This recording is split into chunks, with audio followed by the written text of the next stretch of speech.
Hey friends, welcome back. Playing tribute to Phoenix Wright Ace Attorney's original trilogy here, and we are on Trials and Tribulations, Recipe for Turnabout. We have met our crazy cast of characters, we have gone through the first trial scene, and now it is time to do some more investigation, because there was some weird stuff that was brought up in in court yesterday. Or today, I guess it was. Yeah. So we're gonna see what we can find, and let they usually do like a little recap of the trial. So I'll set it to that.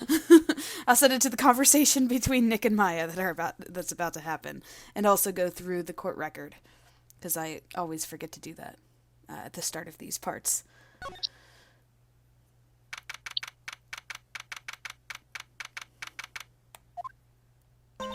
So, how do you think the trial went this morning? How do you think it went? It got a bit crazy in there. I just wonder if that killed our chances. Yeah, I guess it did get out of hand. Mr. Kudo's testimony did nothing to help us. Plus, now we don't even know the identity of the waitress who laced the coffee. All we know is what old Mr. Kudo saw. The apron straps and the ribbon.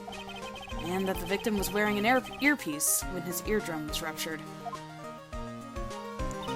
Talk about a terrifying case of contradictionitis. Time to play doctor and find ourselves a cure then, huh? Yeah! We've got to find one for Maggie, or she's going to have a terminal case of guilty. Alright, making sure that I'm not supposed to talk. Okay. Cool. I don't really know how to start. Let's see if Maggie can talk to us. It's usually a good idea to talk to the defendant right after the trial. And I guess Maggie's still in questioning. Never mind then. but we've got questions to ask her. We've got questions to ask her too. Maggie! Keep it down, Maya. This isn't a playground, you know. Alright, to the Criminal Affairs Department, that's fine. Maybe Gumshoe can help us. Oh, poor Gumshoe. Oh, Maggie doesn't like him very much right now. Looks like Gumshoe's not here. Never mind that. What's going on? It feels different in here somehow. You think? Yeah, everyone seems to be on edge. What are you doing? Call in the officers for this briefing, quick! Can't you shut down the station's server? Chief, quit playing on the internet! But my email pen pal... something princess... What would a 7 be? Leela? Leela princess? Save it for later! I'm turning it off now! No! Leela princess! Everyone's keeping busy in here, huh? Keeping busy, more like panicking if you ask me. Something's going on. Something big. Can I talk to anyone about it? This must be the chief of the detectives here. Looks lost now that the power of his computer has been cut. Oh well, I guess I'll just have to write her a real letter instead of an email. Alternately, you could write up some reports. Just a suggestion. Dear Leela Princess, how are you? I'm okay. How was the show last night? Wow, what an awesome job. Maybe I should send in my resume and become chief. I don't think we're gonna get any information from anyone here. Must be one of the detectives. He's mumbling something to himself. Even pickpockets can have their pockets picked. That's a keeper. Better to go with something that doesn't sound too much like a slogan. He must be coming up with slogans for crime prevention campaign. But I'm not sure even he knows what kind of crime he's trying to prevent. Okay, so things are going down there. Maggie is not at the detention center. I guess we'll just go to the scene of the crime then.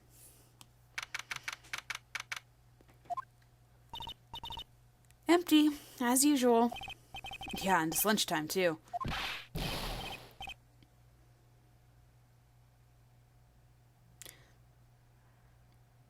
It's definitely not the cook. I feel like it's Gumshoe. That's it! Come on! Hey, that sounds like... Now, just go on 8, pal. Come on, I know you can. He's getting really worked up about something. No, that's the wrong number. Ugh, looks like an 8 would have only netted me $5 anyway. What a ripoff. What's the problem, Detective Gumshoe? Huh? Oh, it's you. I was just listening to the radio, pal. To the radio? Hey, Detective Gumshoe's having lunch here. He is, and he's having the twin tea set. How can he afford it? What can I say? Yeah, what can you say? Talk to us, pal. This is a nightmare. How am I supposed to look Maggie in the eye now, pal? You really drove her into a corner, you know. You always blow apart my testimony. Why, of all days, didn't you do it today? Sorry, there just weren't any holes in it, for once. Yeah, what happened? Usually your testimonies are like Swiss cheese. Swiss cheese? Would you have preferred crumbly, like aged Parmesan? Anyway, this case has already been ruled on. There shouldn't be any holes left to find. So, did Maggie say anything to you? About me, I mean. Well, how did she put it again?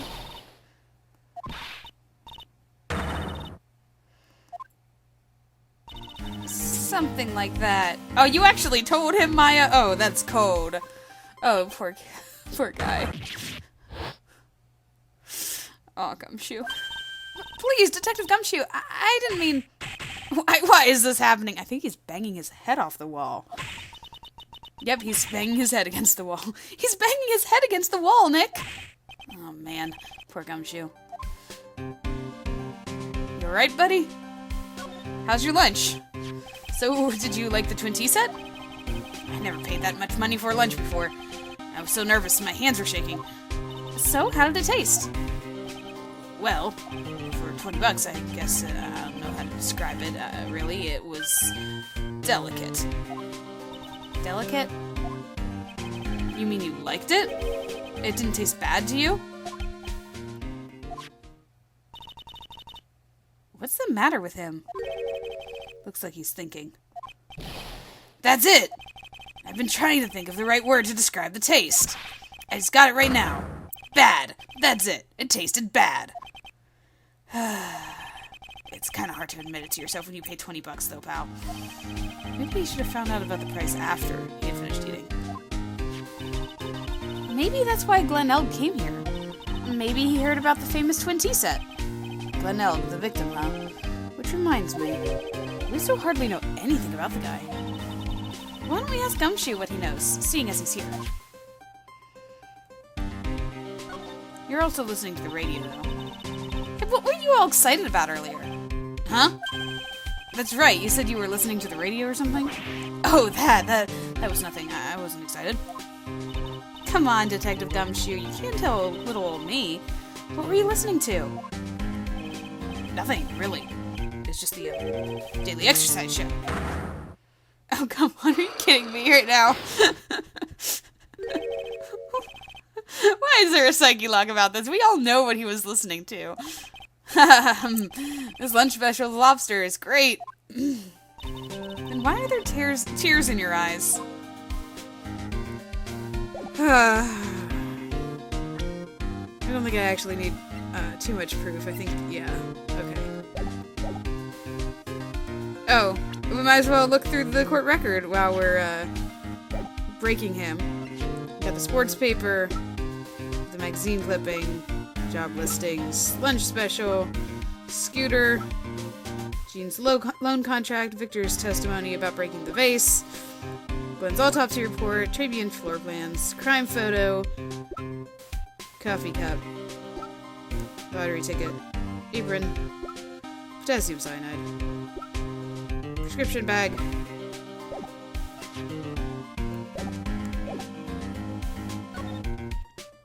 let's get this over with. This is a cheap psyche lock. Alright, Detective Gumshoe, tell me the truth. What were you listening to? No way, pal. Not that you made a big thing out of it. I'm not going to tell you. see about that, pal. Considering all the noise you were making while you were listening, it's pretty clear what kind of radio program it was. I'd say it was related to... Take that! I'm right, aren't I? You were listening to the lottery results, weren't you? You thought you'd try to win big just like Glen Elg did. It's like you can see right through me. I've cracked him already. That's why I said it was nothing. What is the game trying to do? Maybe that was its way of using... like if I did poorly in the case beforehand of healing at that point. Because the psychic locks always heal you. I'm usually pretty lucky, so I figured I'd give it a try. What's with everyone in the lottery? So, how did it go? I won 50 cents. It'd be better to win nothing at all than half a lousy buck. I was so mad! Yeah, I know the feeling. I bought the same kind of ticket as Mr. Elg. When they read those results out on the radio, it really gets your heart pumping. You know they broadcast it live when they're picking the numbers? It's intense, pal. I bet that's what Glenn was listening to on the day he was killed. Yeah, what time is it now? It's just after 1:30. And are the lottery results always broadcast at the same time? Yeah, look, I got this flyer when I bought the ticket. Okay, well that's helpful. We know an exact time of death. Give or take. Millionaire radio? That sounds cool. I want to try it, Nick. Then buy a ticket, Maya. Your own money. So... 10 minutes.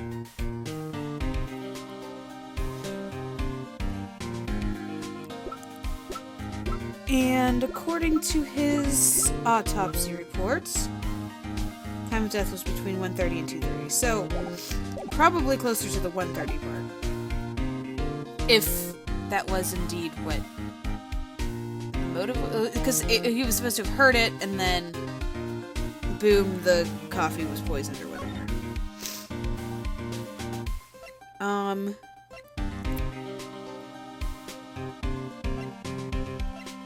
What can you tell me, buddy? Apparently everyone's listening to this show now. That's because everyone wants money. They say that the victim, Glen Elg, is really into gambling. Yep, you can't beat gambling. I love it too. I won $500 last night playing cards with Nick. Huh? We were playing for money? Of course. So you better pay up. You're a smart one, waiting for a cop to be present before asking for the cash. Was this also a matter? We never did find the contents of that bag. It was medicine for Mr. Elg's ruptured eardrum, right? Yeah, we found traces of it in his left ear canal.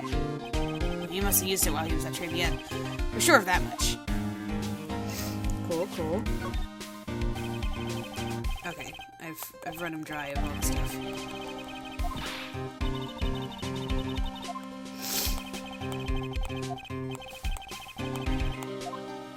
Alright, well, did they ever find the winning one? A one-way ticket to happiness, huh? Oh, this was the winning one. Glen Elg died because of this ticket. Yeah, but still one-way ticket to happiness, pal. And Maggie was found guilty of murder because of it, too.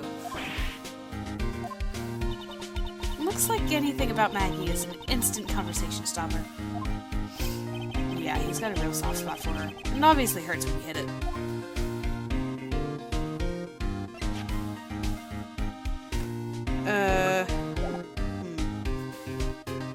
He's the one who showed me this at first. It's for $500,000, pal! That's, $500,000 bills! What was the in there for? Oh yeah, this is the same. Okay. That you said yesterday.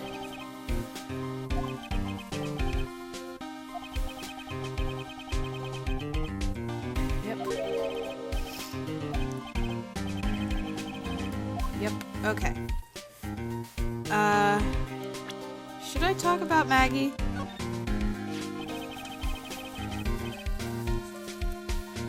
Maggie's probably crying all alone right now, huh? Yeah, thanks to you. Maya! Stop doing this to him! I'm sorry, I'm so sorry.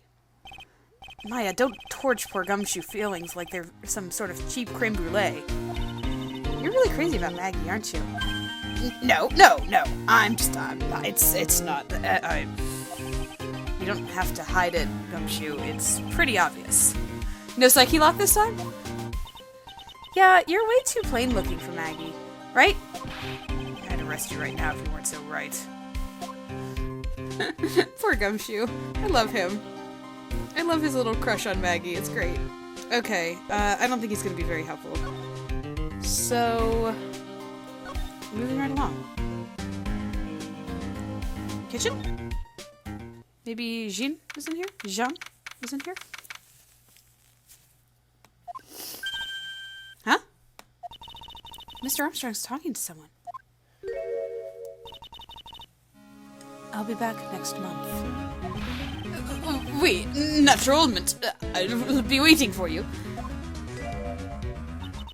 If you haven't got it by then, I'm afraid it might get a little hot around here. No, I will have everything ready, I promise.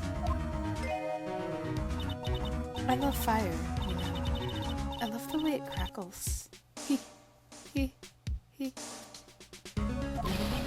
No, stop it, I beg you. Then don't let me down. I'll be watching you. Mais non, this is not necessary. You can trust me, mademoiselle. Talk to anyone, and I'll drive a knife right through your heart. Oh no, you do not have to worry. You know, you worried far too much. Maybe this will help you relax. It is the oil of sandalwood. I hear sandalwood is a very nice scent. I do love raw meat from time to time. He. Ah! I'll be taking my leave. Goodbye. For now.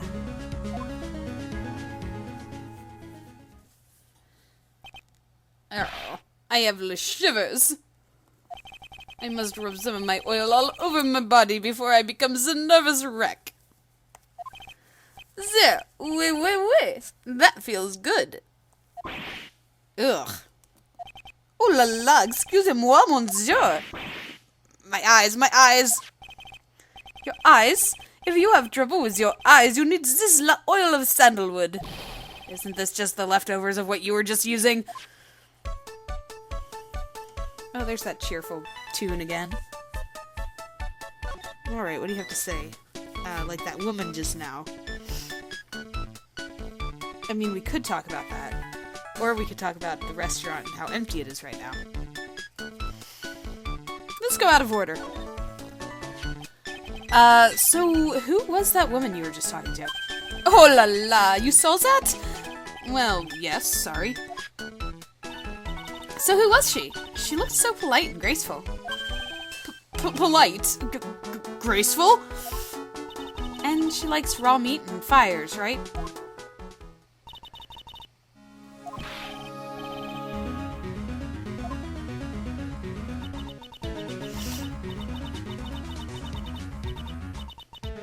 Are we really just having a flashback of something we just witnessed? Now that I think about it.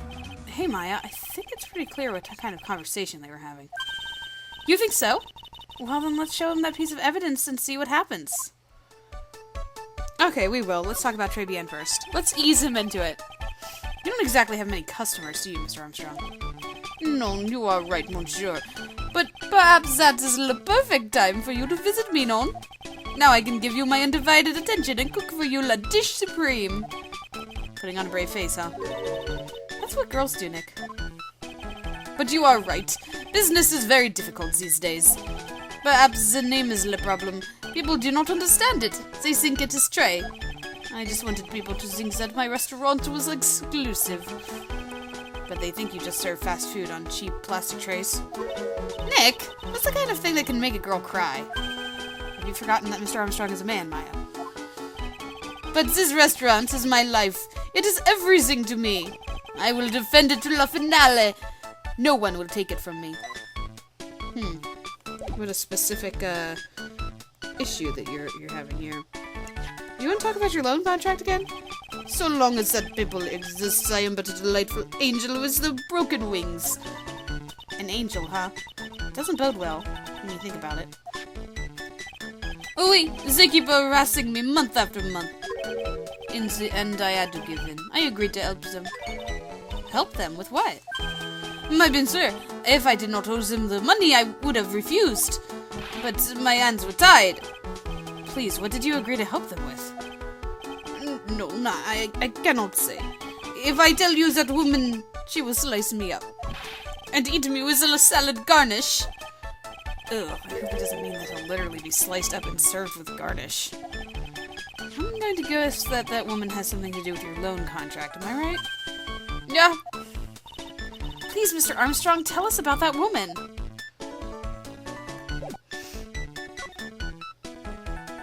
So, the woman just now, the woman who was here earlier, I take it that she's, why has it come to this? What a tragedy. Suddenly I find myself so deep in the debt. It is a sign of the bad, bad world we live in, huh? No, I'd say it's more of a sign of the bad, bad culinary skills. The woman who was here, this scary woman, she is from the loan office. Loan office? Is that where you borrowed $500,000 from? Oui, tender lender, it is called. Catchy name. Just hearing it makes me want to borrow some money. Please, you must not borrow from them. If you must, no more than $10. $10 sounds like your whole monthly stipend, Maya. Hey, I got a bit more than that, thank you very much. So, tender lender is the loan office you borrowed $500,000 from, huh? I wonder if they've got anything to do with this case. I am a weak woman. When I am upset, I have to buy something nice to cheer me up. Thanks to him loaning me the money, I have to pay $500,000 now. I am like a slave. I have to do everything that he tells me. Who's he? The tiger. The tiger? Oui. He is the manager of the tender lender, a terrifying man, the big city mobster. When he shouts at me, my knees are trembling and his voice is ringing in my ears for 3 days. As soon as I hear the noise of that battered old scooter he rides, I start to cry. A big city mobster who rides a battered old scooter. Does this guy resemble me by any chance? Oh, no, no, no. This man is a presence, a most formidable personality. Although, he does have the spiky hair, just like you. Oui, there is a resemblance there, I suppose. Sounds like this loan office is worth checking out after all. If you want to visit the tender lender, it is just beyond Vitamin Square. Hey, Nick. If you need money, I can loan you some, as long as it's less than $3. Thanks for the offer. Just beyond Vitamin Square, huh? Alright. Over the restaurant and through the square. To tender lender we go. Hey, there's our scooter. Whoops, sorry, I skipped ahead that too far. I don't see any sign of Mr. Kudo, do you? Maybe he went to buy another ton of bird seeds. I was kind of hoping he wouldn't be here anyway. At least not for now. Besides, any more seeds today and I'm liable to turn into a real phoenix.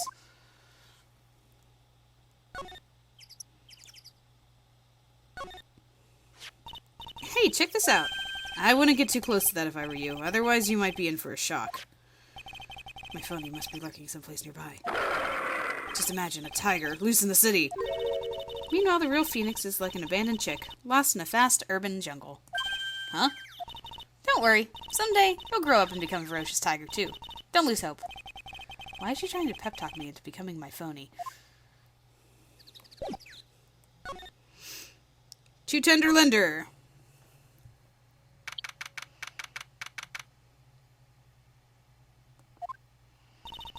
This place gives off a really strange vibe, doesn't it? Looks like the tiger isn't in his lair. And that is, as they say, a very good thing. Welcome. Talk about a creepy voice.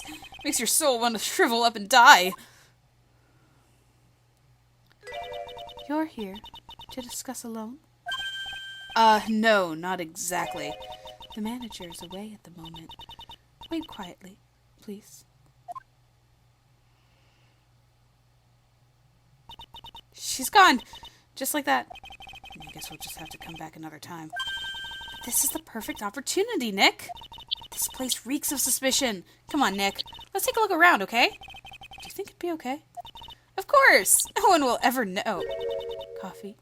Ah! I'll leave it here for you to enjoy. Quietly. Yes, thank you. Do not touch the desk, please. It looks like it's made of pure gold. Nick, let's get out of here. Now she wants to get out of here. Okay, we're not touching the desk. What's going on down here? Oh no, someone's dropped the ashtray on the floor. That's going to be a nightmare to clean up. Yeah, it's all over the rug and everything. I accidentally knocked over a really big space heater once. Cleaning it up was such a pain. It was one of those super antiques where you have to burn a ton of charcoal. How did she manage to knock one of those over? Aren't they supposed to be super heavy? Oh hey! There's a book of matches here, too. Matches, huh? Places don't give those out much anymore, nowadays. Hey, wait a second. What is it? Look what's printed on the back. It says Tribulations. These matches could come in handy. We might be able to use them. Yeah! The pilot light for the office boiler keeps going out. Swing and a miss, Maya. Swing and a miss. We don't have to touch the desk to see what's on the desk. There's a CD player on the desk, but the disc is so loud it's a wonder you can hear it. The lid's open. I wonder what kind of music the tiger's into. Have you finished the coffee? Ah! Yes, thanks. It was lovely. So, you drank it all? He.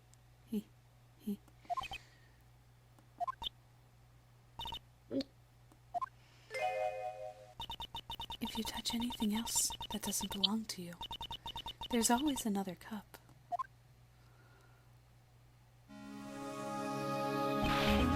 That coffee. It was laced with something, I'm almost sure of it.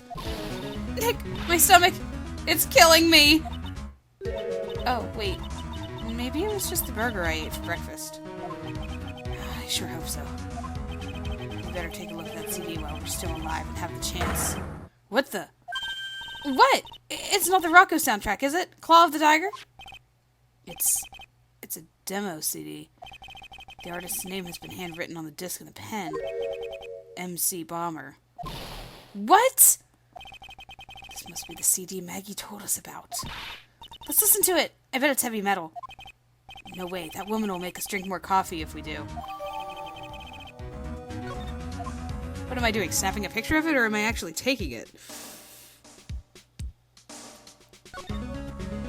Let's see. This round doll thing is called a Daruma. Yeah, I think. I figured I'd read a book or two about more and be more cultured, in case you're wondering. You mean you aren't making stuff up for a change? I bet you also didn't know that no matter what, he'll always write himself. Go on, Nick. Give him a good shove. Only if I feel like dying. Now, this yellow thing, this is a Japanese chess piece. I think it's a king. Not that I'm an expert or anything. I'm more of a reversey person, you know. Assuming she knows what she's talking about, these aren't exactly your typical mobster wannabe items. They're not trophies, are they?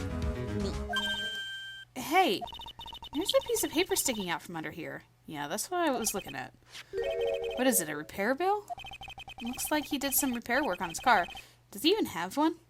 Oh, that was Phoenix, sorry. Looks like he did some repair work on his car. Does he even have one? $15,000 to replace a bumper and a light? That's insane!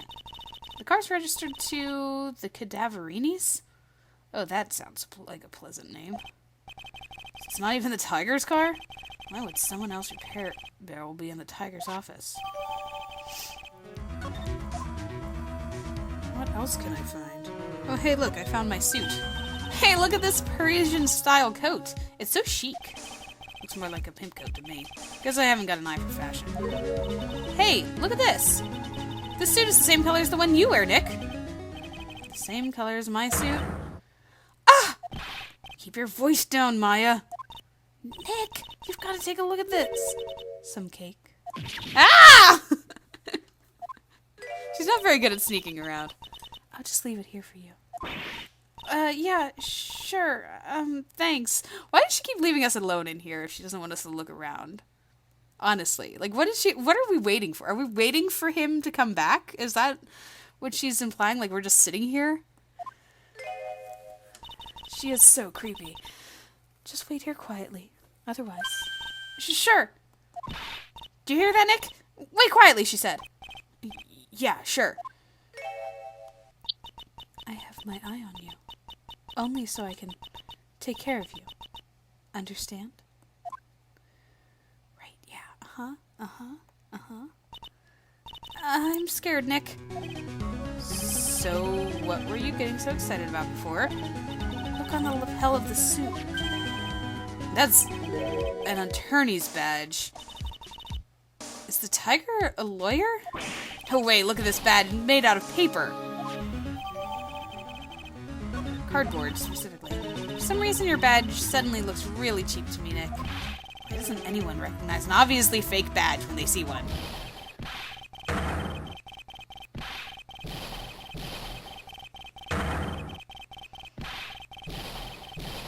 Man, the lungs on this guy. Yeah! Come out from under the desk, Maya. What are you two snooping around my office for? Nothing. We were just... My precious carpet! You've got ash on my rug! You're gonna wish your ugly feet never came through my door! It wasn't us! It was already like that! You just wanna argue with me? Is that what you do? You think you can take me on? I'm gonna flatten you two into pancakes and turn you into my new rugs! Ah! Oh. Don Tiger. You're back. That voice, it's like evil seeping into your head through your ears. I'm sorry, Don Tiger. I knocked over that ashtray before, and... Has she got a death wish or what? Oh, right. Huh? Forget about it, Violetta. It's nothing. What? What? I ain't gonna get mad at you. You're too cute, you hear? That's so unfair. Here, have some cookies. I just baked them. And you'll need some strong espresso while you're discussing your loan.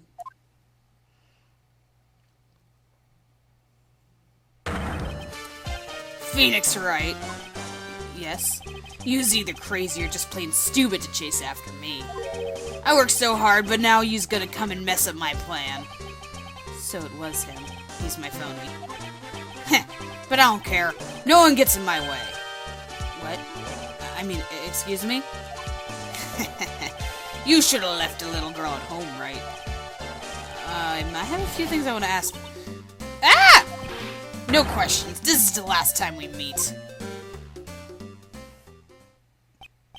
Wait, please! That was pretty weak, Nick. You waited until he was out of earshot before you shouted after him. Like you're one to talk. I didn't hear you scream, "Hold it," either. The espresso. Ah! And cookies. This woman is definitely not good for my heart. Now, what was it the tiger called her?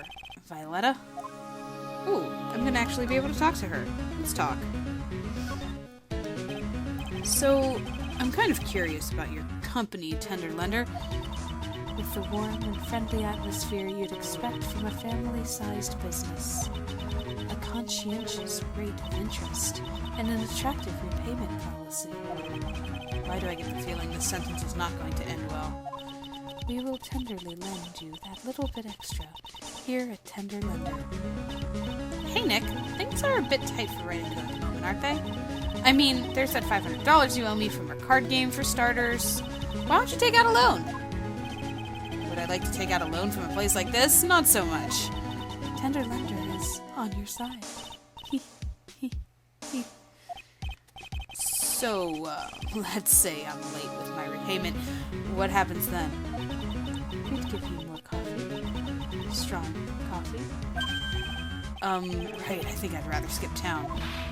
Hey, just remember I can make strong coffee too, Nick. Strong tea as well. So, do you know about the incident we're investigating? What incident? Well, a man was poisoned in a restaurant just near here. That incident. Let me see. I was here that day with the manager. The manager being the tiger. Furio Tiger.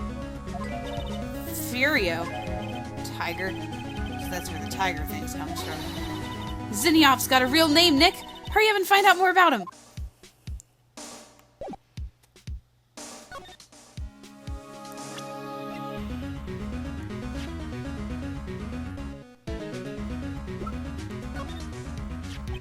Can I ask you about the tiger?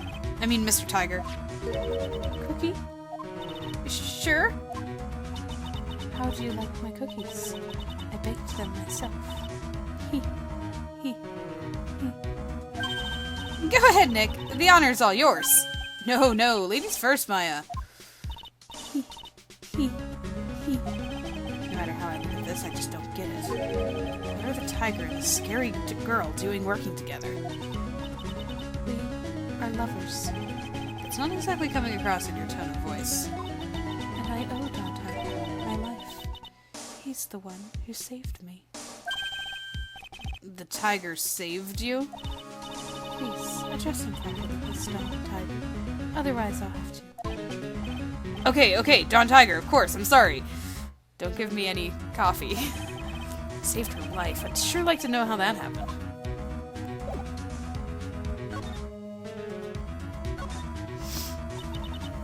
I'm very frail, you see. Just recently I died. Once. You died? About 4 months ago. The doctor said to abandon all hope. I guess they were expecting her to take a boat ride across the River Styx. But Don Tiger, he saved me. He gave up everything. Everything? When I found out what he had done for me, I was happy. No offense, but I'm finding that a little hard to believe. I decided I'd pay him back with my life by serving him coffee and espresso. I still wonder about what's in her coffee. So is that why you've got that bandage around your head? This. So what's the story with the bandage? They put it on after the operation. Operation? It's just a little injury. A little fatal injury. A fatal injury? Maya just suffered one herself by the sound of it. So that's the injury you were talking about before when you said you died once? Oh, hello.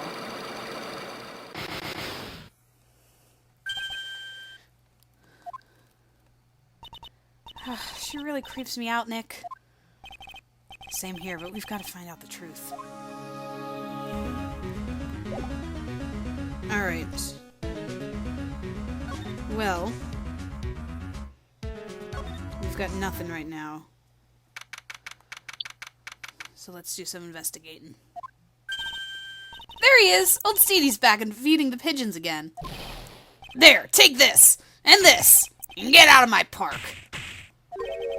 Like I thought, he's really mad. Come on, Maya, just keep your head down and let's sneak away while we can. What? Why? Hello, old man? What are you doing, Maya? Huh? Gah. Hey, he just turned his back on us. I'm not surprised. I bet I really hurt his pride in the court this morning. Hey, Mr. Kudo! Pigeon. Gah. Look, we really need to talk to you, alright? Out with the demons. In with the good fortune. Ow, ow, ow, ow! Seeds, shell splinters. Painful. I always knew you were a demon, Maya.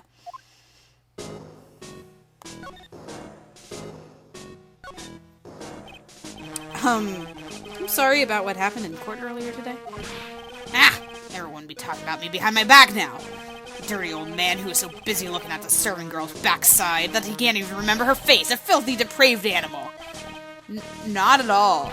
Are you listening to me, boy? I don't care what you say. I saw that waitress put it in. She put some white powder into the young lad's cappuccino.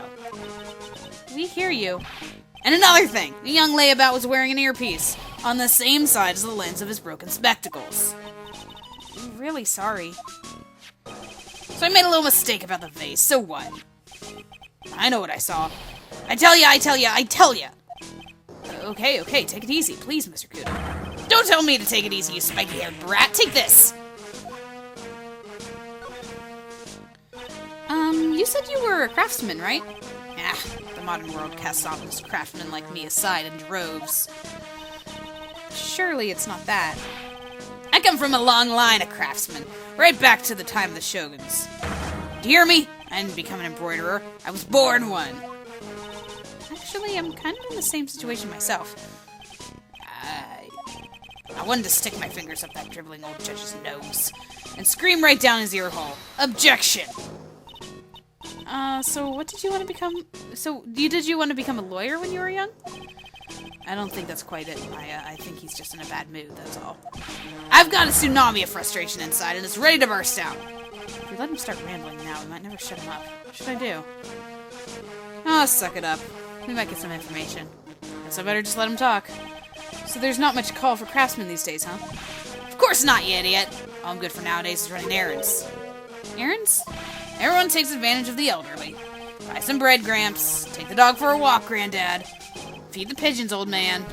What am I, some sort of 2-bit community handyman? Well... Buy some bread. Now that I can understand. But what's the point of feeding some seedy pigeons? People say what they mean. Get lost. That's what they're trying to say. Oh, yes. I'm just an inconvenience, you see. At home, at that restaurant. I just get in the way, don't I? I'm sure you don't. Wait a minute. What did he just say? At home and at that restaurant? Hold up. By the restaurant, are you talking about Tribulations? Did you get asked to run an errand there, too? Yeah, I did. The very day that young brat was poisoned. What? So on the day of the incident, what were you asked to do? Glad you asked, boy, because I'll tell you what I was asked to do. All of a sudden, that young lad slumped over on the table. The serving girl collapsed. And I broke that vase. It all happened so fast I was in a bit of a daze, you see. Then the owner shouted over to me. Excusez-moi, you! Call the police! Call him yourself, I should have said back, but I didn't think of it at the time. So, did you end up calling the police? Like I said, I was in a bit of a daze. Did you call them on your cell phone? Gah! Do I look like I have one of those newfangled thingamajigs? I went out looking for a payphone, of course. You went looking for one? I couldn't find one right away, you know. Wandered around for 5 minutes or so. 5 minutes? So for 5 minutes after the incident happened... Yes, sirree, the owner was at Tribulations on his own. Why didn't you mention this in court this morning? Well, I would have if you'd given me the chance. But you all bullied me out of the courtroom.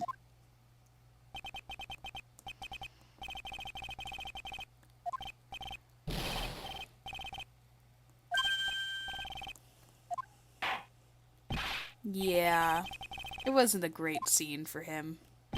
It's not my fault. You're the ones to blame. You could have at least told us before we got to court. Is it really that important that Mr. Kudo was the one who called the police? What's important is the unaccounted time before the police arrived. The victim was dead, and Maggie was unconscious. Which leaves that man alone in the restaurant. Mr. Kudo might have been chased out of the place on purpose. What do you mean? Maybe a certain someone didn't want him in the restaurant. Ah. Oh, sure, you go ahead and say that I was in the way as usual. I suppose I should have been getting myself covered in pigeon poop instead, We need to get more details about what exactly happened. From Maggie and from Mr. Armstrong.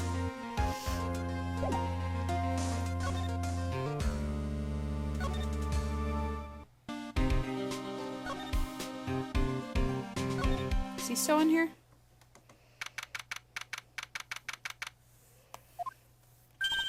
looks like Mr. Armstrong's out again.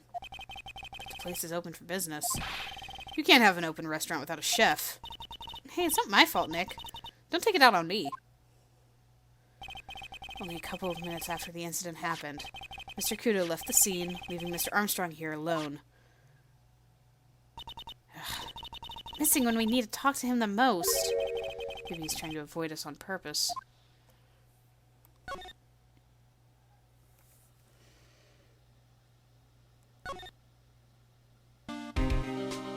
Is there anything new that I should present to the detective here?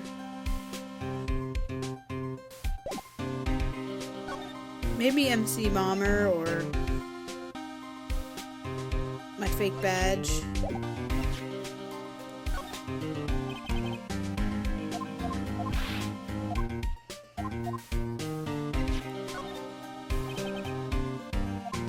Nothing to say to that, huh? Really? I guess I should give it to Maggie. Police report on the accident? No? Okay. Alright, fine. He's not useful. He looks so sad. Well, we have to talk to Maggie anyway, so let's do it. Or not.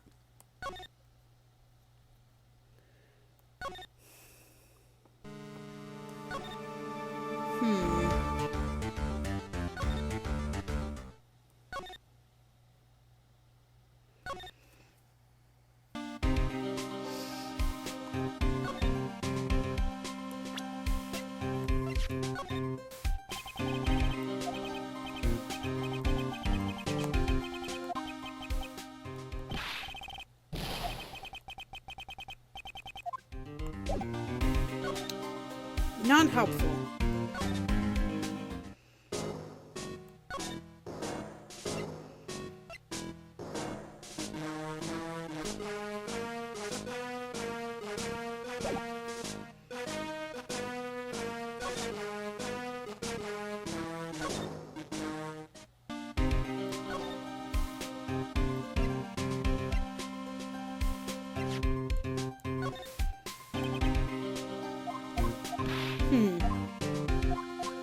Okay. I definitely don't have enough information to talk to Violetta.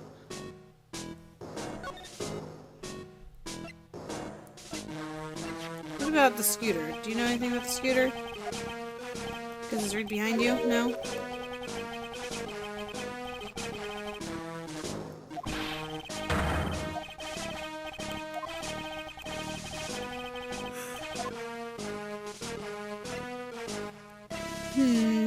Maybe also have something to say about the apron.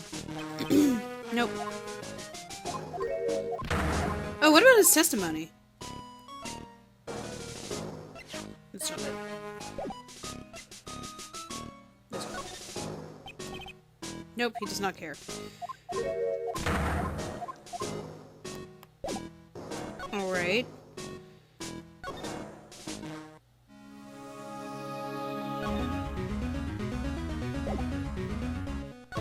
Let's see what I get. Oh, it's nice to see how far I can get, you know, and get me on the right track here. You said that bandage around your head was from an operation? You also said you suffered a fatal injury to the head, correct? Yes, the operation was very difficult, apparently. Now, by fatal injury, you mean you were hurt very badly somehow, right? Did the injury in question have something to do with this?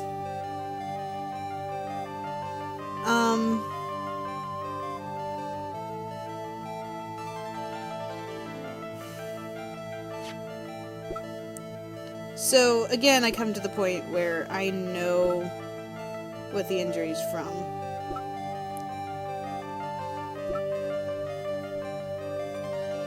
And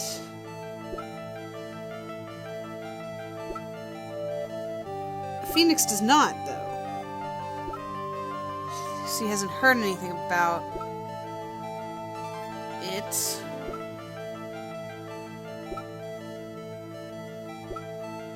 But I did do a lot of snooping in here.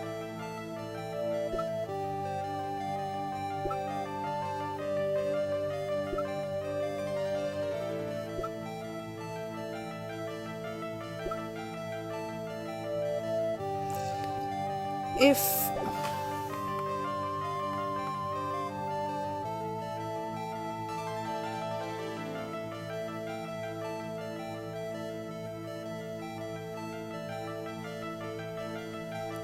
I'm gonna give it a try. I might as well. I have here a car repair bill. From this, it seems pretty obvious that this car was involved in an accident. Let me see that. This bill is made out to the Cadaverinis. Yes, it is. I don't think I ever introduced myself. Tell me, what do the Cadaverinis have to do with me? Something tells me she's not about to say hi and introduce herself. Alright then, your relationship with the Cadaverinis is very strong, and this is why. Yeah, nope, I got nothing. I don't have enough evidence yet. I should investigate and gather some more clues before I try again. I need to find out about her and whatever relationship she has with the Cadaverinis. In the meantime...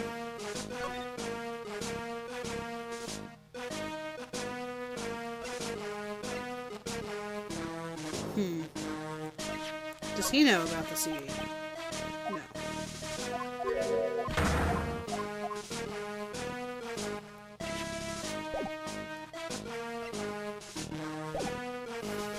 He's not helpful.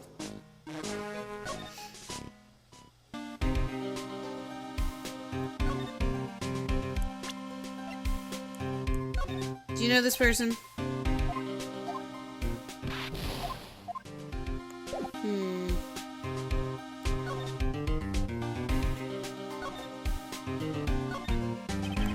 Must be the table where the murder occurred. Guess so with all the police tape. Stain must be from the coffee. Don't lick the tablecloth. Why would I lick it?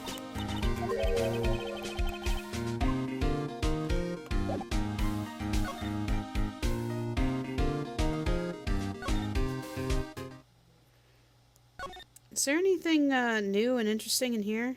Was this book always there? Now this is one large mirror. I bet this is where he makes himself look pretty. There's a book on the dresser. Clarice Armstrong's Bedtime Literature. Not exactly Pulitzer Prize material, is it? Looks like a collection of poems he's written. Poems? Cool! Read one out! And say it in your best French accent. Oh, I did read it. Right. Yeah, I'm pretty sure I already, read this out.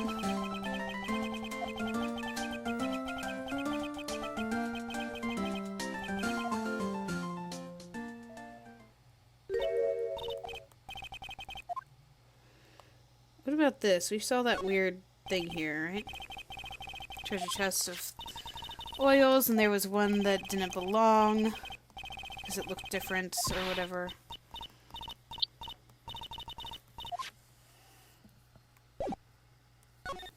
Not getting anything from there.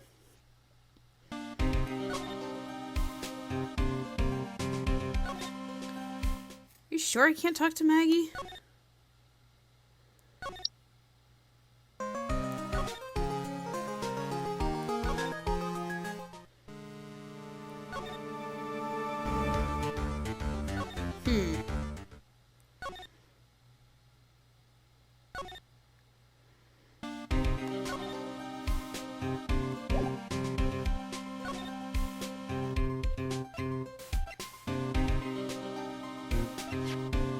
I think I already presented this, right?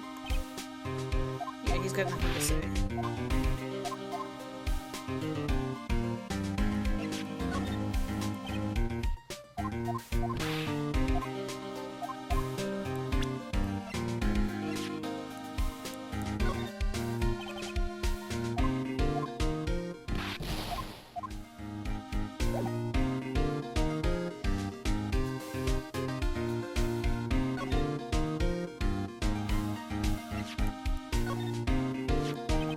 I haven't got anything to say about that, pal. Just take it away already, please. Spending $20 on this has got to be killing him inside.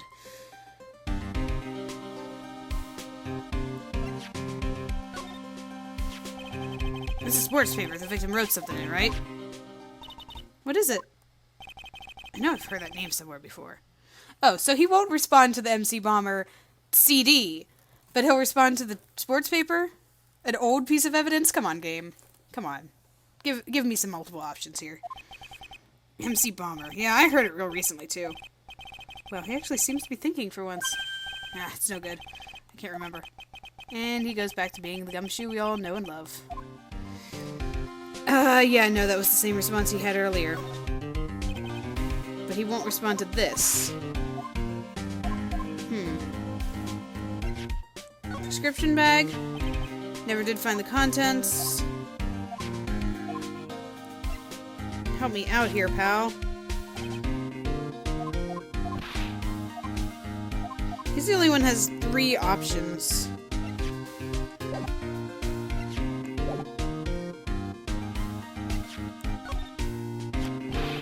That's the apron Maggie was wearing. Yeah, it still smells like her, too. Does this mean Maggie smells like ketchup?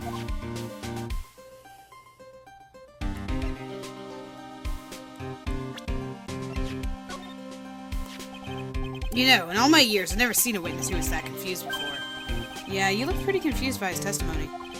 Nothing against old guys, I like him and all. But he sounded like he was pretty sure about what he saw. Yeah, that's the impression I got too. Me 3. But then why doesn't even a single-purpose testimony corroborate with any of the facts? This guy was a real programming genius. They called him the walking computer at the place where he worked. What happens when he crashes though? Does he just stop moving all of a sudden?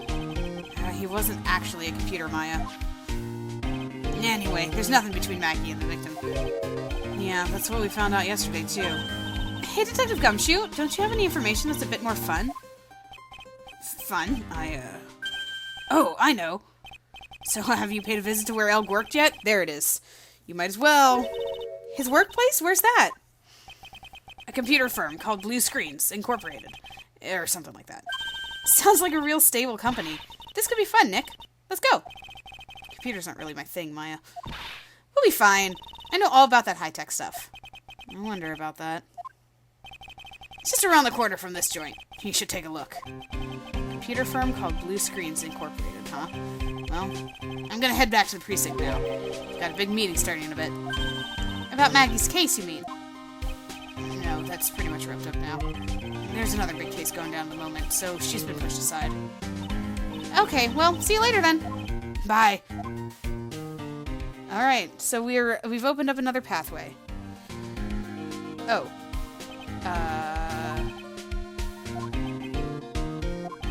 You better get going, Detective, or you'll be late. Actually, I kinda got a favor to ask. It's a big one. A favor? Yeah, it's for, Maggie, actually. I was kind of hoping you'd give this to her for me. What is it? It's a lunchbox. I got up early so I could make it. I've been real worried about her. She looked like she'd lost a lot of weight. Detective Gumshoe. How many Wheaties are in here? There's not a person on Earth who could down this much meat. You think? I love Wheaties. Can't get enough of their tender juiciness. So will you give it to her? Took me ages to make, so please say you will, pal. Can't exactly say no, can I? Maybe I'll eat it myself if I get hungry. Don't forget, okay? I'm counting on you to give that to Maggie. Alright, he's finally gone. Alright, so we've got Blue Screens and we've got the detention center. What should we go to first? Now that both have opened up to us. Let's go to Blue Screens.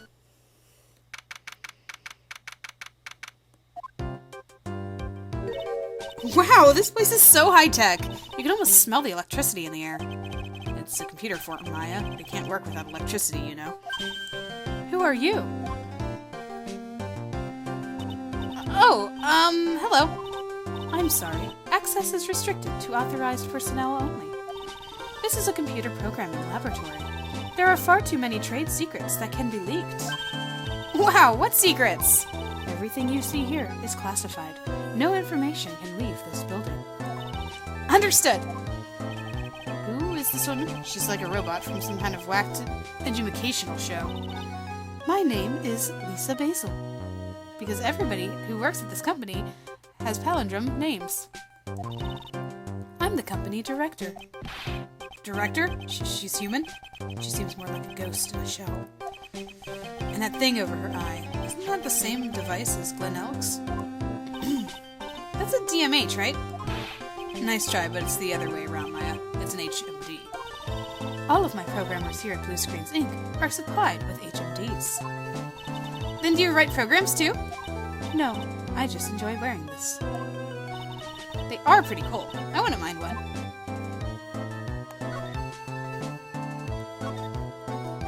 So, what exactly is the firm's business? I will try to simplify it so that you can understand.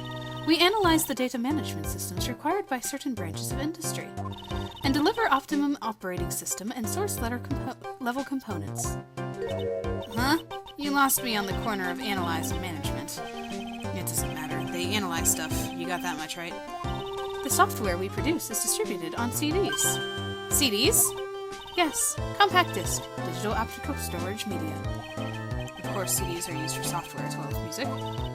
It is a small firm, but all of my employees are first-class programmers. Let's ask one of them what they are doing. Excuse me, what are you working on right now? I'm researching the impact of time-slicing common areas on my...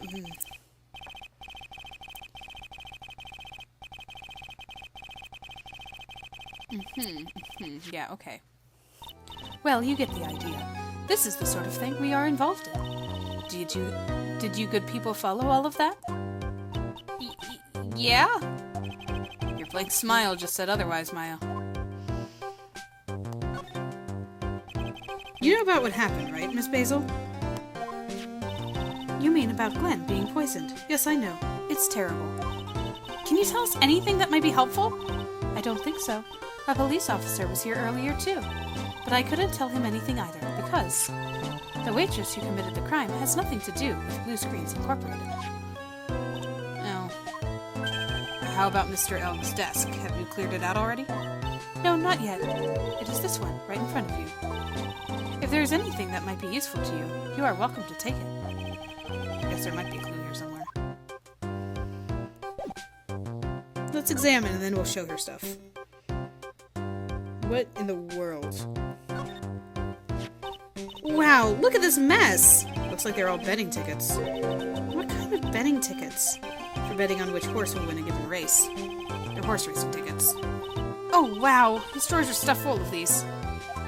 Looks like they're all losing tickets, though. This many tickets would get you, what, $1 down at the recycling center? Oh, that was Phoenix talking, sorry. You're hopeless, Nick, you know that? I'm just taking them as evidence, Maya.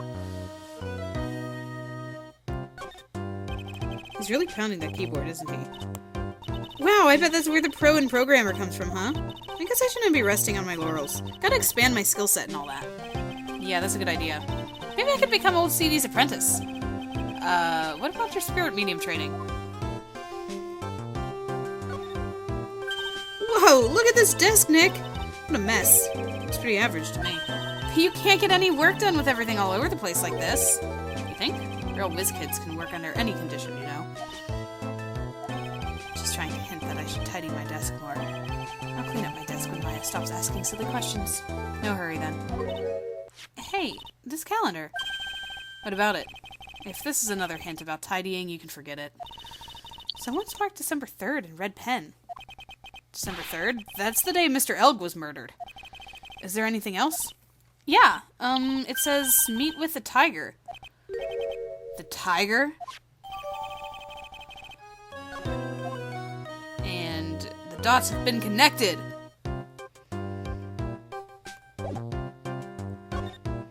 Let's present some things. First, I'd like to present this. Would you mind taking a look? Oh, she's not going to. That data is super admin restricted desktop access password Protected. Super admin restricted desktop access password protected? What? This is madness! No, Maya. That is Sparta. She won't tell us unless we say the right code word. A code word? Sesame! If it's not Sesame, then it must be her mother's maiden name. That's how it always is. There's no point in having a password if it's always the same thing, Maya. Guess she just doesn't want to talk about this. Maybe we should focus on asking about it, Glen Elg. What do you say? So, talk to me. Nope. I am talking about Glen Elg. I'm showing evidence from things on his desk.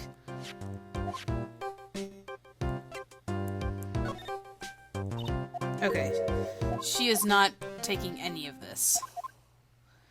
I'm going to present Glenn to her and then see where we can go from there. Oops, he's over here. About Mr. Elg. He was a top programmer. I would even say he was a genius. But he did suffer from one or two bugs in his personality. Oh, like what? He was a bit of a loser. Perhaps that would be the best way to describe it. That's what got him into trouble. What's the matter? He was a top programmer. I would even say he was a genius. So he was really no trouble at all. A model employee. Hey, wait a minute. Just now you said something about him being in trouble. I've got to find out what this trouble was exactly. Why am I foreseeing a psyche lock in the future? About Mr. Elg. Was he in some kind of trouble? I'm sorry? Why would you think that? I thought you said something about it just now. You said he got himself into trouble because he was a bit of a loser. Yep. A psyche lock. I guess Mr. Elg is like every other man with his own pile of secrets. Let's see what we can do, because I feel like we have a lot of information on him right now. Take that!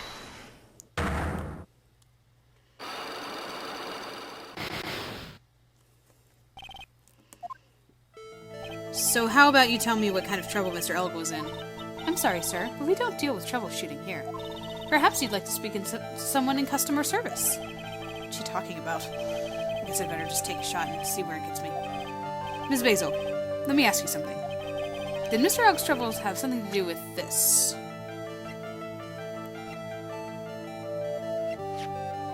Take that! What is that? A bunch of horse racing tickets. All losing ones. With that many tickets, you could get $1 at the recycling center. You good people are very, very bad. Cashing in on others' misfortunes is immoral.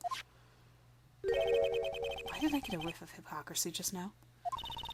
But what is the relevance of these tickets? The victim, Mr. Glen Elg, he had a gambling habit, didn't he? I don't think that's a logical conclusion based on the facts. Everyone likes to go to the races from time to time. Yeah, but not everyone buys this many tickets. Anyway, I don't believe that proves anything on its own. You're right, but I'm not through yet. Mr. Elg's gambling wasn't restricted to horse races, was it? Take that! Lottery, horse racing, he bought a lot of tickets and lost a lot of times. That's got to have hurt his wallet pretty bad, don't you think? Maybe bad enough to be the cause of some pretty serious trouble, perhaps? You are right. Glenn did have a gambling habit. You good people must not follow his example, do you understand? Trust me, even if I wanted to, I don't exactly have the money to buy any. But if you win, there's no problem, is there? And Glenn had the winning ticket, didn't he? For $500,000. Yeah, but it's hard to imagine how he could have been in trouble then, isn't it? It's true that Mr. Elg won $500,000 in the end, but that was his first stroke of good luck. He was in deep trouble before that. Deep trouble? What do you mean? Mr. Elg's real problem was with someone or something more terrifying and ferocious. That word ferocious is really helping us here. Furio Tiger, the boss of a loan office called Tender Lender. Tender Lender. People with businesses should think harder before naming their offices. Like you're one to talk. Well, what do you think? Our firm is doing very well at the moment. I don't think we need to borrow money. No. I mean about Mr. Elg. You think Glenn had something to do with this Furio Tiger? Yes. I'm sorry, I do not know of any connection between the two of them. Really? Because I've got proof that Mr. Elg and the tiger knew each other.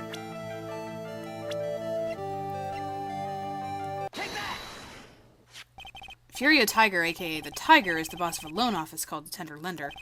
This is who Mr. Elg met with on the day of his murder. And the only thing a loan shark would talk to him about would be his debt. It's true that Glenn had racked up quite a bit of debt from the gambling habit. About $100,000, I think. $100,000, ouch. But I heard he won the lottery, so he should have been in the clear. Shame Maggie couldn't get a bit of that good luck. Okay, so the guy got lucky and won the lottery. But what if he hadn't won? What was his plan then? Well, it isn't even easy to say, but he said he would use his talents to repay the money. His talents? I suspect he was talking about programming. What computer program is worth $100,000? Perhaps you good people should leave so that I can get back to my work. I'm so close to cracking her. The program in question. Was it by any chance this? I think we've already, talked about that. If you recall, I believe that this $100,000 was written here. Yeah. Which means that this...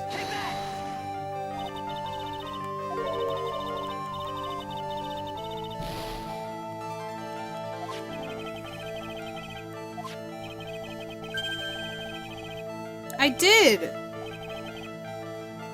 I showed the program itself.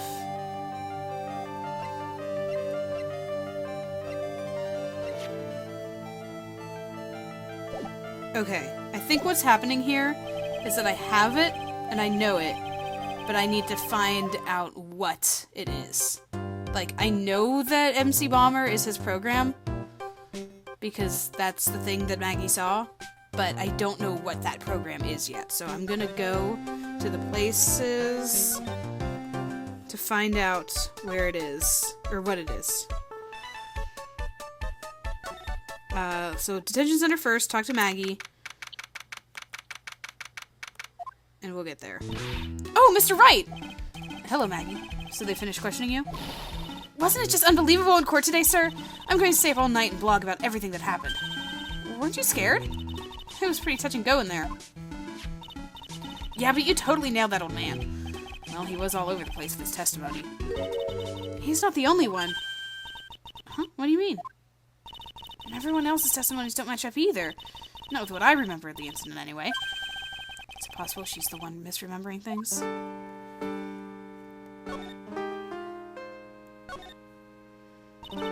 Maggie, you know how you said that everyone else provided testimony that didn't match up with what you remembered? Yep. There are just so many things that don't seem to add up. The biggest contradiction is the other guy I saw at the victim's table. He was the one who slipped something into the victim's coffee. I'm sure it was him. But didn't Mr. Kudo testify earlier today that it was the waitress who put some white powder into the coffee cup? So you really think it was this disappearing man that did it? Well, he's not the only thing that disappeared. The CD vanished as well. You know, the CD with the writing on it? Oh yeah, the MC Screwdriver album, right? It was MC Bomber, Maya. That name was scrawled on the sports paper as well. They never did find that CD at the crime scene, sir. Or the victim's medication. It's gone missing too. Ouch, my head. This is getting way too complicated for me. Don't worry, we'll show you the CD in just a moment. You said that you passed out when the victim, Glenn Elg, collapsed, right? Yes, it's so embarrassing. I mean, I used to be a cop. When I came to, the restaurant was buzzing with police. And before I knew what was going on, they arrested me, sir. So between the time the victim collapsed and the time the police arrived on the scene, you have no idea what went on at Tribulations. No idea at all. Why? Is it important, Mr. Wright? The other witness, the old man from the park, was pretty much chased out of the picture. Chased out of the picture? What do you mean? Old CD wasn't inside the restaurant because he was told to go call the police. Exactly, and you, Maggie, were unconscious. That means Mr. Armstrong was alone in the restaurant for a brief period of time. No, you don't think Mr. Armstrong set me up, do you? When you consider the facts, it's hard to imagine that Mr. Armstrong isn't involved in this at all. It's like the master biting the paw of the dog that it feeds. Are you sure about this, Mr. Wright? Well, the old man said as much when we spoke to him earlier. I don't know. The things that man says don't add up for some reason, sir. Maggie looks like she's trying to figure something out. We'd better find out exactly what happened to the old man on that day.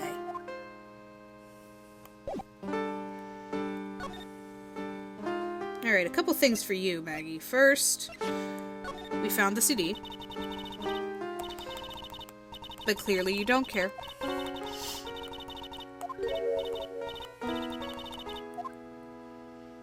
Sure. Okay. The other thing is this. Oh yeah, I've got something you're going to love. Really? What is it? A lunchbox, just for you. Here.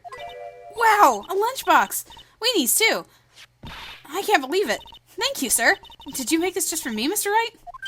Nah, it was Detective Gumshoe.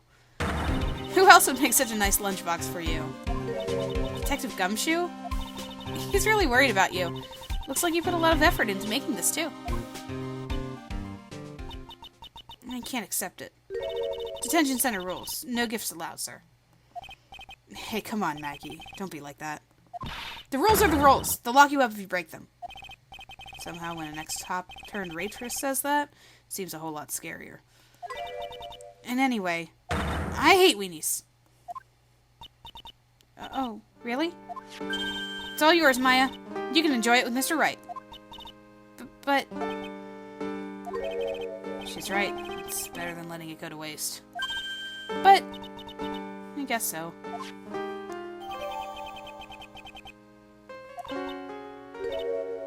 Well, how was it? That hit the spot. I love weenies. Oh, good. I'm glad I gave it to you then, sir.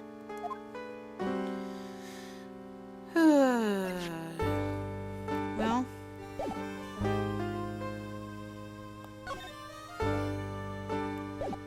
We better go and talk to Gumshoe.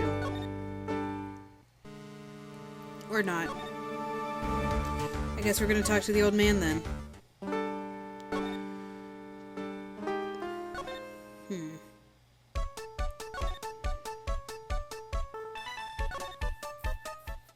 Yeah, because Armstrong's not here right now.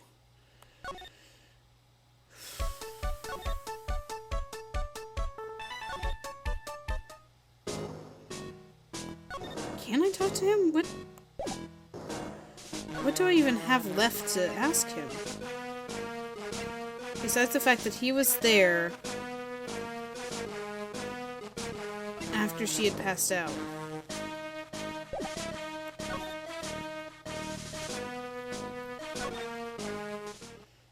Is there nothing else that I can show Maggie? I'm gonna try for this again. Whoops.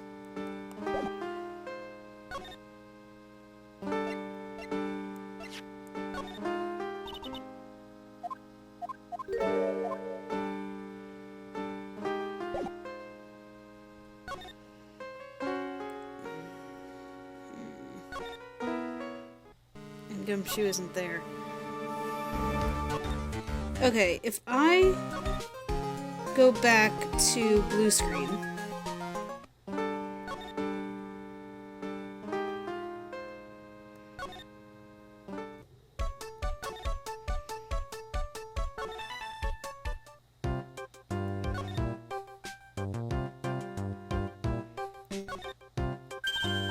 Hey look, Nick! It's a supercomputer! Looks like it's really smart and wise, doesn't it? Computers are only as smart as the humans who use them, Maya. That explains why we don't use the computer in our office. You work there too, Maya. Yeah, but at least I'm... Please, don't argue about something that's so trivial. Otherwise, the computer will laugh at you. She said she'd laugh at us, Nick. She's a human, Maya, not a computer. Okay, what can I get you to tell me?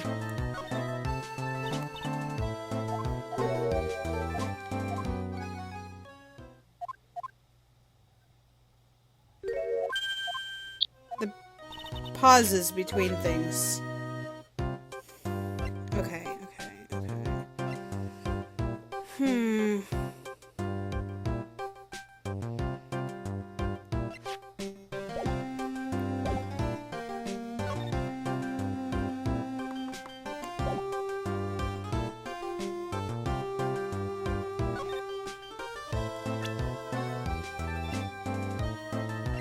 was so close.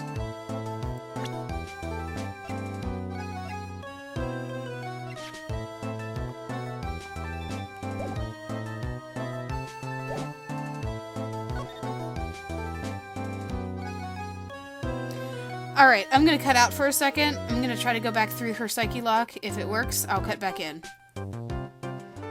And we're back! Alright, I tried this psyche lock on her. It did not work. I tried to present a few other things. I spared you the long, awkward pauses of things. I'm gonna try to get some things from Maggie. But I don't think she's gonna be very helpful either. That's the paper the victim had with him, isn't it? That's what we think, madam. I kind of remember him having that paper, actually. And I remember something about this MC Bomber, too. It was written on the CD that disappeared as well, wasn't it? I don't suppose it makes any difference if there was one CD or two, right?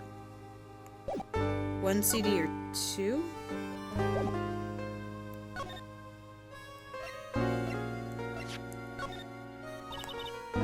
But you won't talk to me about the CD. I don't understand. What about... No.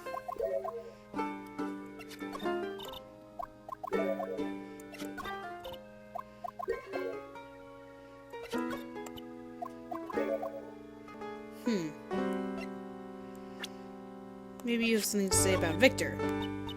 I feel much better after the trial this morning. I've been a bit of a courtroom proceedings addict for years now.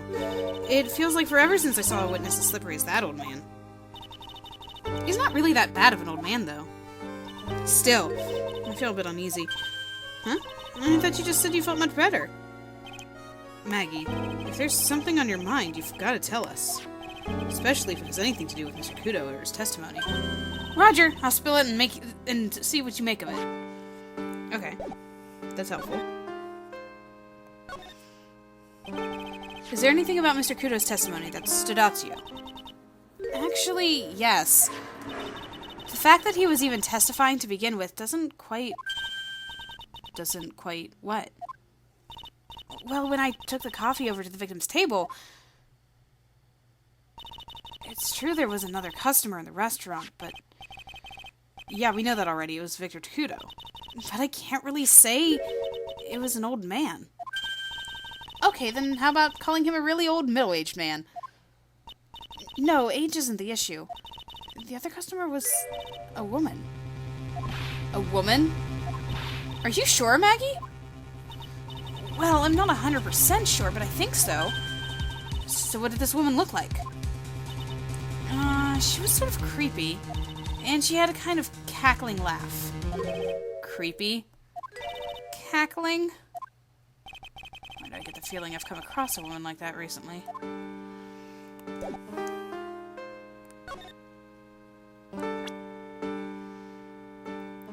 Yeah, I forgot how heavy this particular game is in the whole presenting people and stuff to the people to get more information from them. So, interesting. Okay. Okay.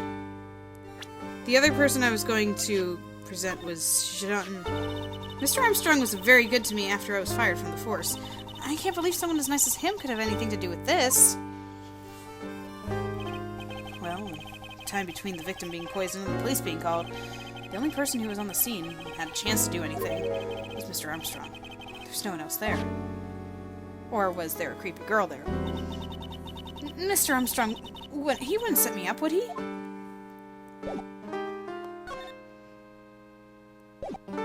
Okay, so I couldn't actually present Violetta. But maybe, now that I've got that information, yes. Oh, yeah, the chasing tail still happens. I apologize. I'll just keep chasing my tail around in all of these cases. The main server just went up in smoke! Why the heck isn't the press conference set up yet? The superintendent's here already. Yeah, and there's a problem with the internet, too. I already told you to stop using your computer, Chief. But I'm watching videos online. I'm catching up on my Asian soap operas. It's gonna have to wait, Chief. I'm throwing the switch. No! Just when some young guy was about to confess his son's hot shot confess to his son's hot-to-trot girlfriend. Wow, this place is really buzzing. Something must be going down. Something really big. Huh? What are you doing here, pal? Detective Gumshoe! You can't be here right now. You'll be roped into the briefing if you stay. Huh? We got a big problem here today. Why? What's going on? It's a virus! A virus! A virus? There's a virus ripping through the precinct's computer system. But I really need to ask you some questions. Okay, I'm only gonna say this once, so listen up. Yes? No matter how poor you get, never borrow money from a place like that. You hear? Okay. If you got money trouble, just go on a diet of instant noodles and hang in there. We're not thinking about borrowing money, Detective. We want information. Oh, is that all? Well, let's see. Tender lender is considered to be even fishier than the average illegal loan shark. And it seems it ran into trouble just recently. These guys have been pretty heavy-handed calling in all their debts. Really? Don't go poking your nose around their business, pal. You'll really regret it if you upset that lady. Alright, I get the picture. Hey, wait a minute. What did he just say? That lady? Who's this lady he's talking about, Nick? You better find out what the story is with this lady. I mean, you're not the first one to mention her.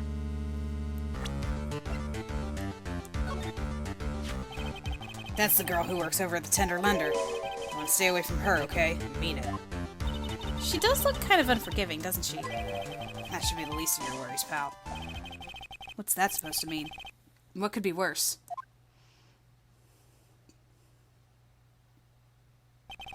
Her name's Violetta Cadaverini. She's the only granddaughter of Bruto Cadaverini. Bruto Cadaverini? Do you know who that is, Nick? Never heard of him. Bruto Cadaverini's the boss of the Cadaverini family. The Cadaverinis, that's one scary-sounding name. You can't touch them. They're way too powerful for the police. But you're thinking of taking them on, aren't you? No, I don't remember ever saying I was going to do that. Better get some more info out of Gumshoe about this family.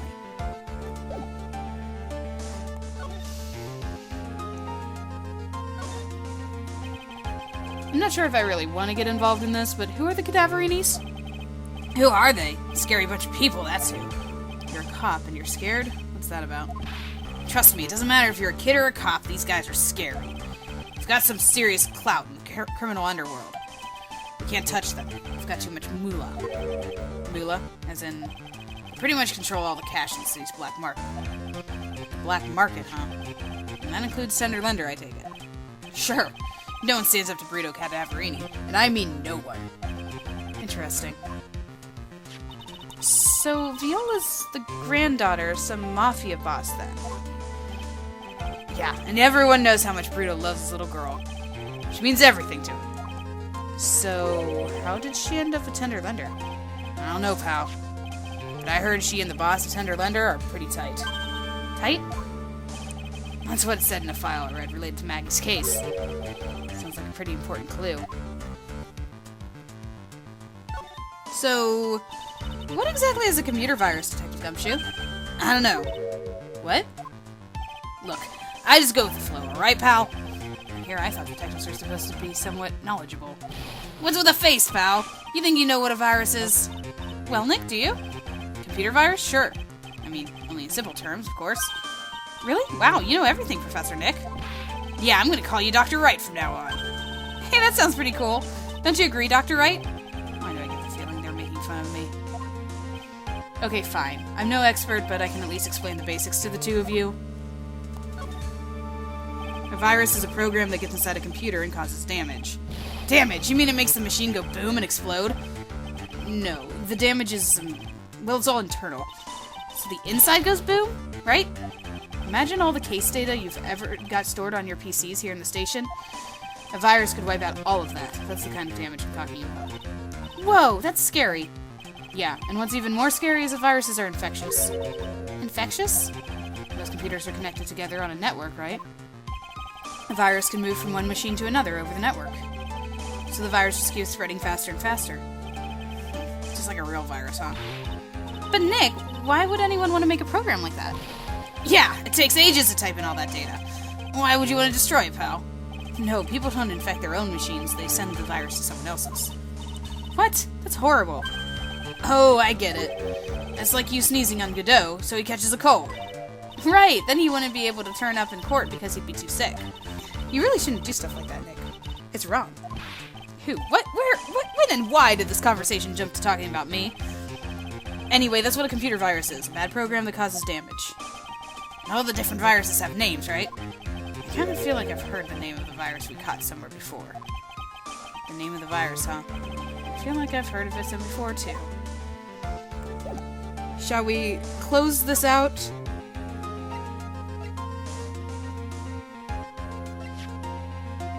I don't think it's going to be this. I think it's going to be the paper. Detective Gumshoe, about this. What? I'm trying to concentrate on Maggie and the virus right now, so... Ah! This is it! This stupid name! I remember it now! I thought so. Here it comes. Don't just nod to yourself and keep me in the dark, Nick. What's going on? It's okay, Maya. You don't have to cry about it. The name scribbled on that sports paper and written on that CD. That's the name of the virus. MC Bomber. What? Yeah, the virus has just infected every computer in the station, pal. It's MC Bomber. Can you give us any more details, please? Because, for some reason, this woman robot won't talk to me unless I know exactly what this thing is. We already knew about the MC Bomber virus from a while back. A group of criminals issued a series of demands to the head honchos of law enforcement. They threatened to release the virus if their demands weren't met. Who are they? I don't know. Some hotshots from the criminal underworld would be my guess. And now the virus has been released, huh? Yeah, it's in every computer in every public office in the city. Everyone's going nuts. They're hopping around like they're dancing at a carnival. All this stuff with criminals and viruses. It almost feels like we're in a sci-fi movie. Apparently, the programmer who made the virus was a real genius or something. The focus right now is on tracing the route of this virus to the black market. You mean someone put this virus up for sale? Yeah, and because this one's so powerful, they're estimating its price tag was in the millions of dollars, pal. In the millions? A virus can be worth that much? Aha!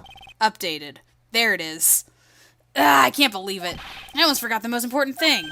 And that is... You know, the lunchbox. How did everything go? Lunchbox? You remember the weenies? Oh yeah, those weenies. So, how did my weenies taste when they went down the hatch? Well, it was delicious. Yeah? That's what you said? Really? Not exactly. Don't worry about it, pal. I figured something would happen. So I came prepared. Prepared? What do you mean? I made a jumbo lunchbox. Oh. Do me a favor again, huh, pal? And deliver this? It sure is a heavy burden. In more ways than one. I can just imagine Maggie's little eyes sparkling with joy when you bring her that. Weenies again, Nick. Tell me we don't have to eat all these, too. I really can't eat anymore. Don't worry, we'll save that for later. Let's go back to...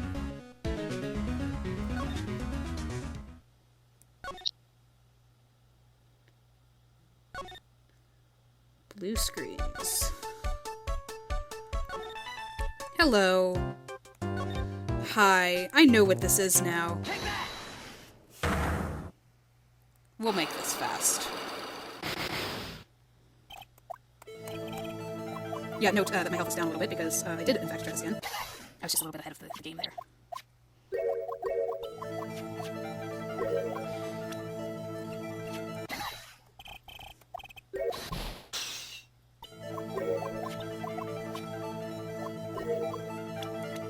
Terrifying and ferocious, that's Furio Tiger.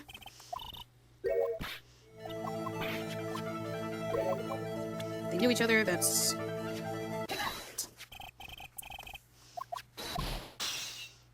And lastly, $100,000. Oops. There we go. Well, this is it, isn't it? This is the virus that's infected computers worldwide as we speak. MC Bomber.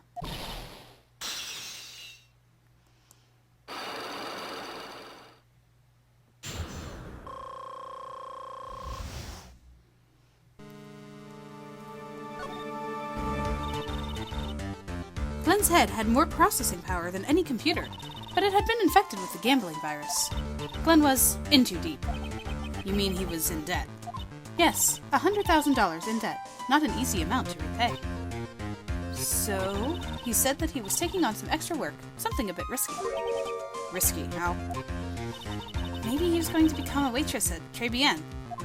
Where do you come up with these ideas? So it's safe to say Mr. Elg was the creator of this virus, huh? The MC Bomber virus, yes. It was a work of genius. In a bad sort of way, of course, but still genius. Something like that would probably fetch several $1 million on the black market. Inconceivable. Gumshoe was right for a change. This date, December 3rd, that is marked on his calendar. That was his deadline for repaying his debts. Guess we won't be needing these horse racing tickets anymore.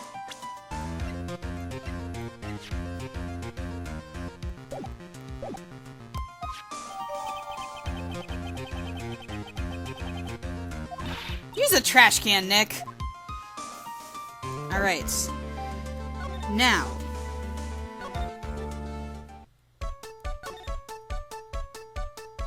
Can I talk to Maggie? No. Alright, so then it's back to Viola. To break another psyche lock. Because I believe that we've got all of the information for her as well.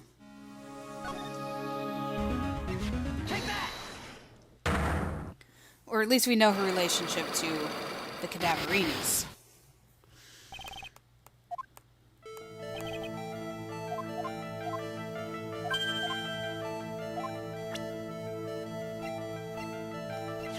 Take that!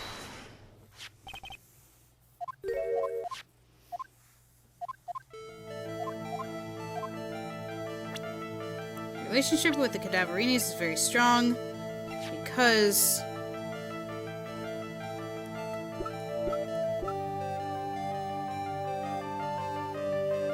do I present her or her grandfather? Take that! Her, okay. I know exactly who you are, Viola Cadaverini. You sustained that injury in the traffic accident, didn't you? It happened about 4 months ago. I was driving in one of our family's cars when someone pulled out in front of me. It was a motorbike or something like that. I don't remember it much. Anyway, I swerved to try to avoid it, but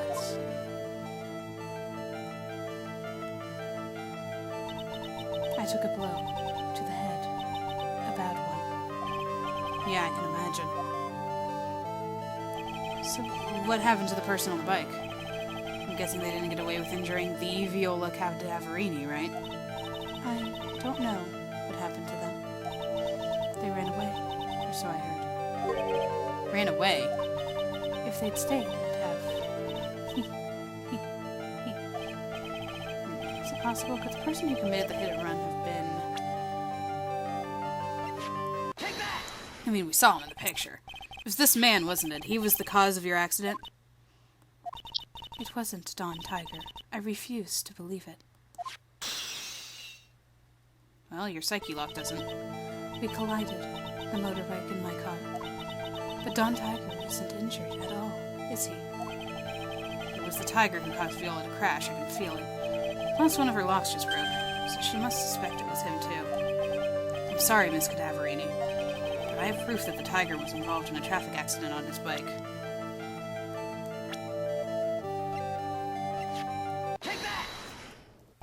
It's not exactly a motorbike, but Mr. Tiger rides around on a scooter, doesn't he?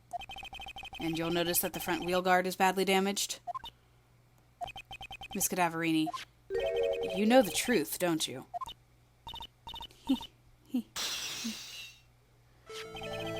This repair bill was paid by Furio Tiger.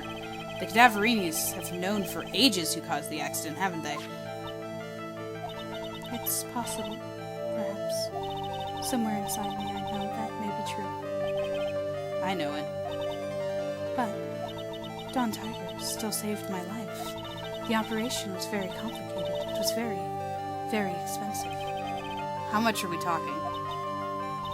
Very, very, very expensive. She seems kind of hesitant about giving me an actual figure. I should back off.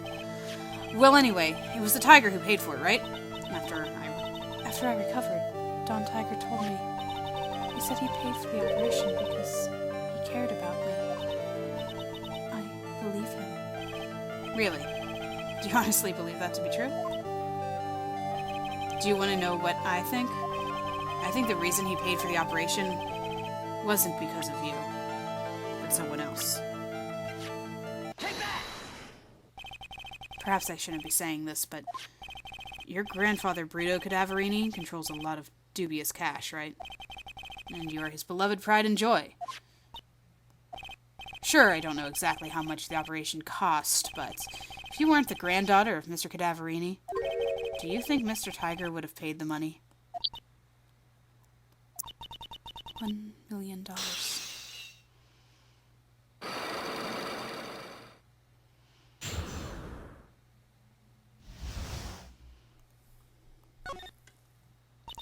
"4 months ago, I was in a traffic accident. That's why I needed the operation. When I woke up, they told me it was nothing serious. A simple procedure." Oh, really? Well, I guess if she recovered in 4 months, it couldn't have been too big. They said the operation cost $1 million. $1 million? My grandfather ordered Don Tiger to pay $1 million in compensation. Compensation, huh? It's underworld lingo for paying money to settle a score. Basically, pay or get into some serious trouble. But $1 million? This has got to be related to our poisoning case somehow. I wanted to believe him. I wanted to trust what Don Tiger said. He said it had nothing to do with my grandfather being Brito Cadaverini. I wanted to believe he helped me because he cared about me, not about my grandfather. But I knew that wasn't really true. Wow, I'm so sorry. What he did to get the money was evil. He said it was all for me, so I helped him. You helped him? In what way? Here, take these. What are these? Medical papers? I'm Brito Cadaverini's granddaughter. He had to pay compensation. He was made an offer. He simply couldn't refuse.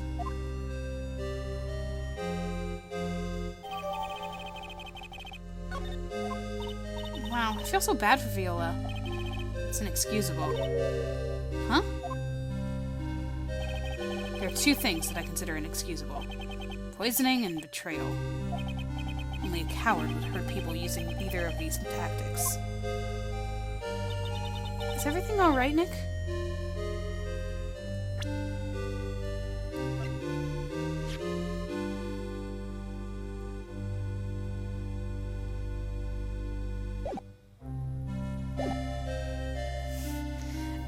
Sorry, I wanted to look at that, but also noting that poisoning and betrayal are the two things that he finds inexcusable, and only terrible people and coward would use those tricks. That was what Dahlia almost did to him when he was on trial, because she got poison from the medical students or whatever, the pharmacology department, to put in his medicine, and she would have betrayed him. So some ghosts of the past here coming through, but also weaving in the story with the rest of the cases, as I said it would. The overarching plot to this game. Is everything all right, Nick? We should get going. Right after we finish our espresso. Yeah. I won't need to convince Viola of anything else, so I guess I can get rid of this. Threw it in the trash. Okay. Alright. I guess at this point then...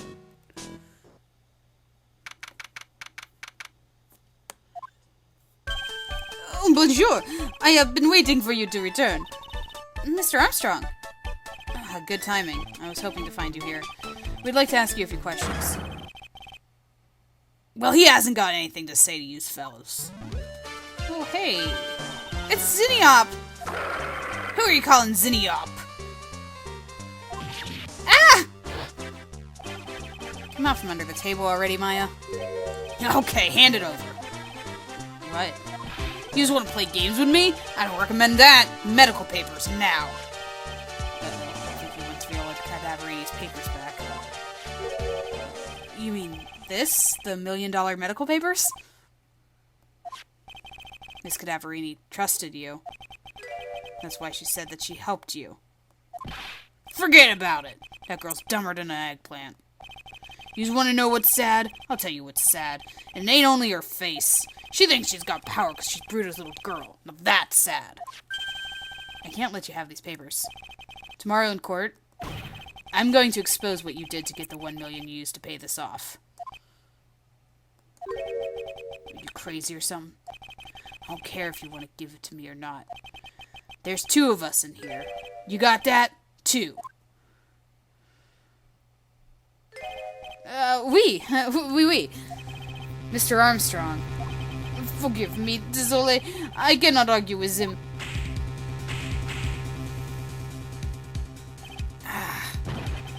That really hurts. Is that all you've got? I'll be taking those papers now. Armstrong, get that lighter. Wait! Don't take it too hard. Phoenix right. I'm so stupid. I shouldn't have let my guard down. Those medical papers were vital evidence.